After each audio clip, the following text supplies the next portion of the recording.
I'm back at Echo Farm. I came in January. They said come back in March, so here I am. And today I don't see anyone, but I do see a big, huge, gigantic bus that's probably taking people on a tour of the farm right now. There's the bus. And then there's a number of cars back there. And then here's all the fruit trees for sale.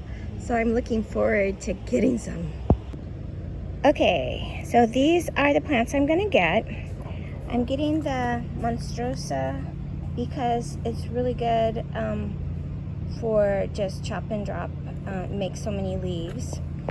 And then this one is the Barbados cherry, the acerola cherry, the dragon fruit right there. This is mulberry. You can see where's that? There. Wonder if I play my cards right, it will have some berries. Here's the banana dwarf Namwa. It's supposed to be one of the top best tasting creamy bananas. This is an edible hibiscus. Since I pulled out the pink ones, they just got eaten all terribly by the mealy bugs. So hopefully this one will be more resistant. And then I can use the leaves in salads. They can be eaten raw. And then this is a chaya, the one that has cyanide in it that you cannot eat raw. You have to boil it for 5 minutes and then you can use it. But it makes a nice bush. So I'm loaded up and ready to go home and do some planting. This is what it looks like. I was sad because there was no papaya today, and also the dwarf avocado tree worts was not available, and so I'll have to go someplace else. There's a new nursery that's north of Tampa that I'll probably go to next week, perhaps. Check out their stuff. I got this new banana tree today, and I'm gonna plant it in the corner of my front yard. It's kind of a downslope here, so I'm hoping that maybe it will get a little more water because of that. It's the banana dwarf Namwa. And then these are the walking lilies that a part of a different parent plant broke off, and I planted it, and I broke it up into several different starts, and each of them have taken off just beautifully. And so I thought I would plant that around the banana tree. See how that goes. This is the Russell avocado, and I cannot believe it, but it's actually blossoming. So I don't know if it will actually bear fruit. It's supposed to bear like August, September. And that would be amazing. Although the guy who sold me this said it was a good tasting, and then online it says it tastes just watery. It's one of the worst tasting ones. So I don't know what it is, but hopefully it'll be good. This is my ice cream mango. Looks like it might have a little new growth on the top of it. Survived the winter. Okay. So here's my Mexican oregano going to town, and all of these sweet potatoes going to town. I don't know where I got all these sweet potatoes from, because last time I was here there was nothing, and I thought all of the slips that I'd put in probably didn't take because nothing had happened for months. This is that verbena relative that you can use for tea that has gone to town. It was just a stick. And then there's the little mango tree that they say is going to take a long time to grow, but almost as big as the other one.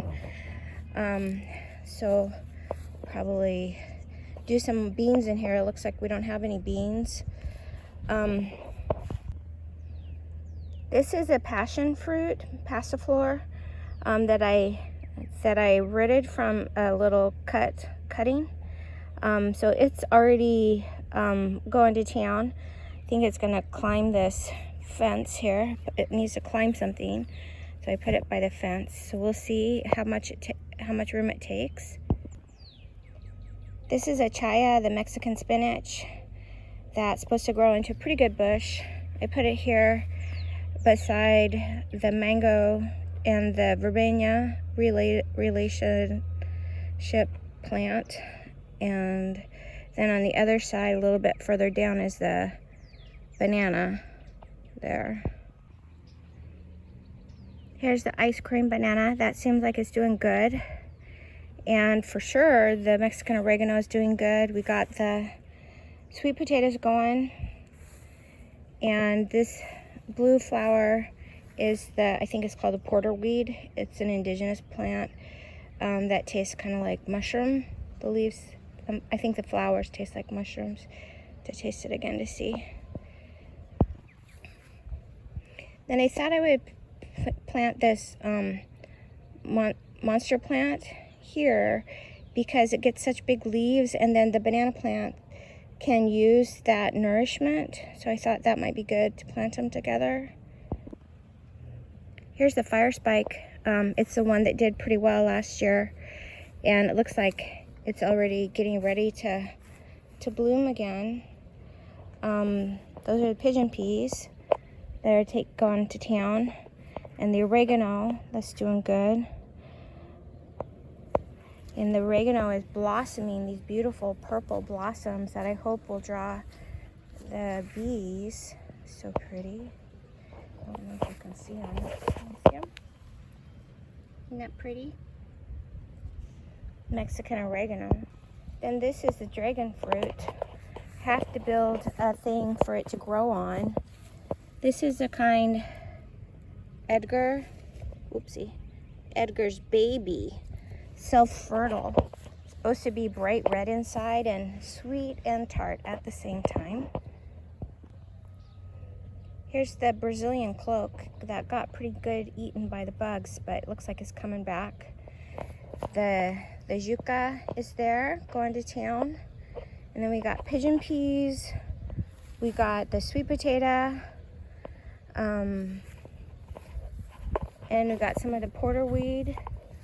So getting the ground covered little by little, growing little network in there.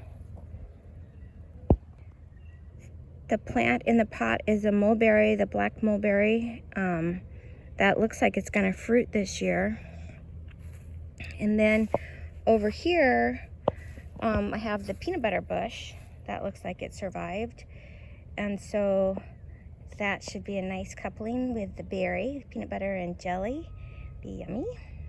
More porterweed, pigeon peas. I'll have to find my elderberry, see if it survived. Look at my papaya. It's blossoming. I don't know how to tell if it's a man or a woman plant. I'm gonna guess this is a man plant, but we'll find out pretty soon here. I told you before that my neighbor said their plant had never ever borne fruit until I planted this one here. Now it's loaded, so I'm guessing that's another reason that my plant's probably a man. The Echo Farm did not have any papaya today. They have only like the ones that are don't need a man and a woman. They just have fruit. But they didn't have any of that in stock today, so I'll have to get another time. We got at the base, we got the pigeon peas, and that's about it. Got to plant something under here, get this soil going. Here's my moringa. It's flowering. That's pretty. Looks better than it did last time. Basically almost nothing growing down here. Got to get some plants in there. A little bit of sweet potato and pigeon pea, but mostly the weeds, looks like. But at least they're flowers, right? So for the pollinators, that'll be good for now. This plot, the yucca never took off, so it's mostly Mexican oregano, a little bit of pigeon pea. Then we got some squash here. Oh, look, the squash is gonna have a baby. This is awesome. Check it out. Oopsie. Oh, it's gonna have a squash. That's exciting. That's pretty awesome. Another big pigeon pea. Oh, I was gonna show you. Here's my cashew tree. Do you remember how I was so afraid it was gonna die? Because its leaves were all looking like this. It looks bad. Well, all those leaves fell off, or are falling off, and the new ones look like this. So I think it's gonna make it. I think it's gonna make it, to make sure and give it enough nourishment. I was gonna show you these pigeon peas are actually fruiting. I know I'm not supposed to let them do that when they're supposed to be building the soil, but they're so pretty. I just want them to experience their life cycle. This is the edible hibiscus. It's a different variety.